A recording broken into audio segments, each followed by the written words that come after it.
This was like a few weeks ago where I had to do this presentation for my language class for school, and it was just to research on like anything I wanted to and present it to the class. So I ended up finding this article, and this is basically the exact presentation that I did at school, but in video format because I wanted to share it on YouTube as well. Because why not, you know?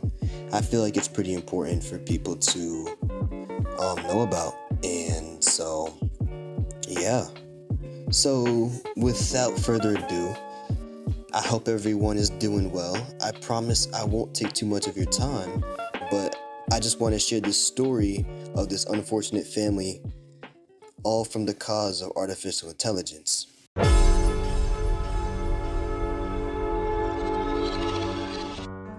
This right here is Juliana Peralta. This young lover of anime, music, and art unfortunately passed away at only 13 years old, right after Halloween. This CBS article is told through the lens of her mother Cynthia, who reminisces of the days her daughter was still alive. She would mention how she would enter her room some days just to brush her hair, the usual mother-daughter bonding activities. She would talk about how full of life she used to be. However, a shift comes in where Cynthia's mother claims that she had become more glued to her phone, texting who she thought were her friends, but it was only after her death that the truth was truly revealed. They found out that most of the time on her phone was used on this app called Character AI. Now, you probably heard of this app before, but this is essentially a platform where you could chat with artificial intelligence bots posing as people. Even people of popular media or fiction. Think of literally any character you might know. I've been watching JJK recently, so I can think of a character like, I don't know, Higuruma, Gojo, any of them. Obviously, it's not them, but it's more so an artificial persona of said character.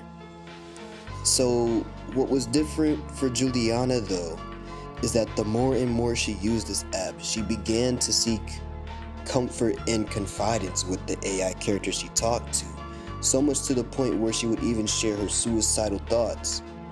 It was only that artificial intelligence that became her safe place, because that's just how the program is designed to make you feel.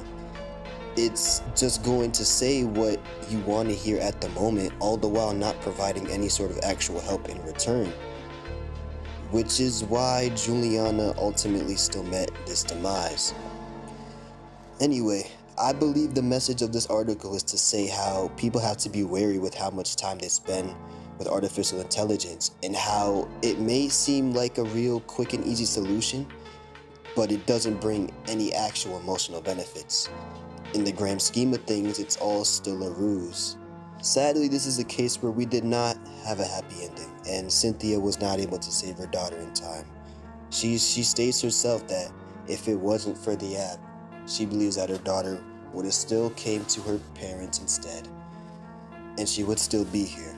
I also feel like this topic stems from a more broader epidemic with how this generation specifically is suffering from addiction fueled by social media, in stuff where instead of turning to a physical means of help, we turn to artificial methods.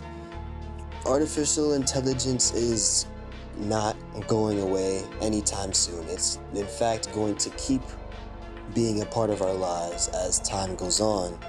But I think what's important is to just be careful with how much you consume, and don't fall into the trap of emotionally confiding into that stuff like Cynthia did. And with that said, thank you for listening, and I hope you learned something. Again, this was just a school project, so I just wanted to post it for fun. But yeah, hopefully you did actually gain something from it though.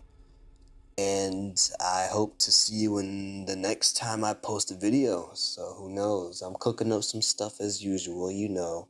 So we'll see how that comes out. And I hope you stay tuned for it.